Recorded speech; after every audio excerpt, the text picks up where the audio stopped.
In 2003, Zhu Rongji was preparing to step down as Premier of China. Near the end of his time in office, he said something that many people still remember today. He said, "After I leave office, I only hope the Chinese people will say one thing about me. He was an honest official, not a corrupt one. That would be enough for me." Then he added, "If they are a little more generous and say that Zhu Rongji actually got a few things done, I would be very grateful." More than 20 years later, on August 12, 2026, Zhu Rongji died in Beijing. He was 98 years old. Today, we are not going to talk about complicated economic numbers. We are not going to tell his story through a long list of government positions. Instead, we are going to listen to some of Zhu Rongji's own words. Through these words, perhaps we can better understand the man, his personality, and the China he helped shape. Zhu Rongji once spoke about his childhood. He said, "I was an orphan. My parents died very early.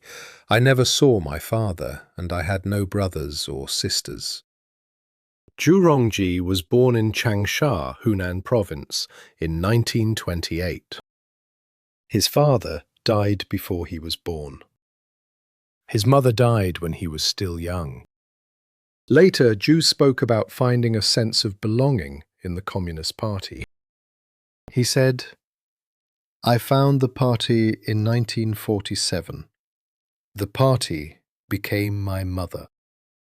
In 1947, Zhu entered Tsinghua University. In 1949, he joined the Communist Party of China.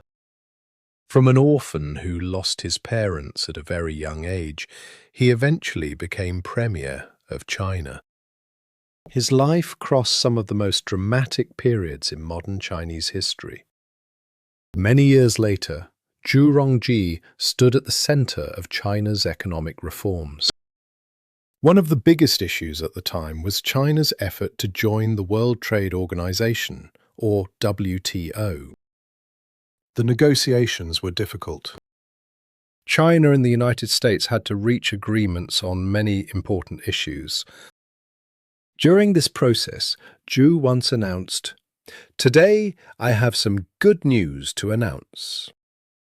He said that China and the United States had reached an agreement on agricultural issues.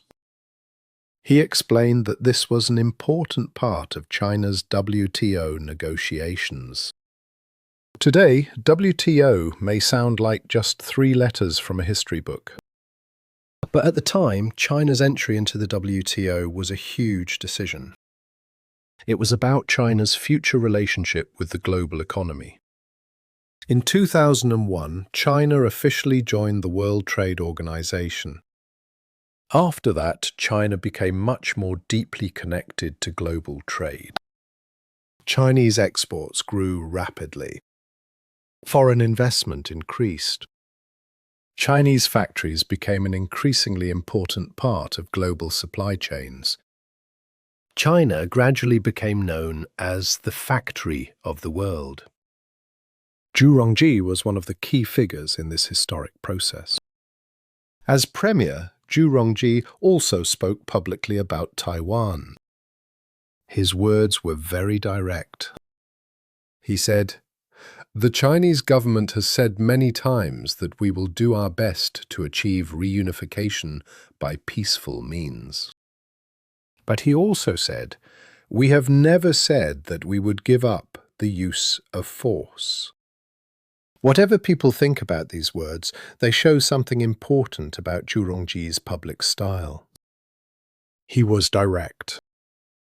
He was tough. And he rarely avoided difficult questions.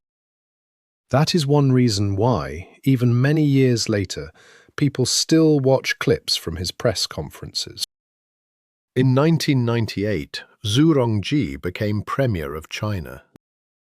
When he took the position, he made a promise.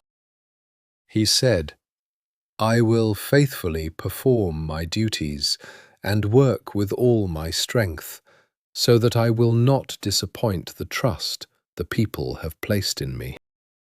He also made it clear that he was working under the central leadership and with the support of his colleagues in the State Council. His 5 years as Premier came during a period of enormous change. State-owned enterprise reform, financial reform, government reform, housing reform, and China's entry into the WTO. These changes transformed China's economy. They also changed the lives of millions of ordinary people. Reform created opportunities, but reform also brought pain. Many workers lost jobs during the restructuring of state-owned enterprises. Families had to adapt to a new housing system. Chinese businesses faced more international competition. That is why people who lived through this period may remember it very differently. But perhaps the words that best show Zhu Rongji's personality came near the end of his time in office. He said, "After I leave office, I only hope the Chinese people will say, 'He was an honest official, not a corrupt one.' That would be enough for me." And then, if they are a little more generous and say that Zhu Rongji actually got a few things done, I would be very grateful. He did not say, "I changed China." He did not give himself a grand title. His hope was much simpler: an honest official. Someone who got a few things done. On August 12, 2026, Zhu Rongji died at the age of 98. His life had taken him from an orphan child to a student at Tsinghua University, to the mayor of Shanghai, to vice premier, and finally to premier of China. He lived through one of the most important periods of change in modern Chinese history.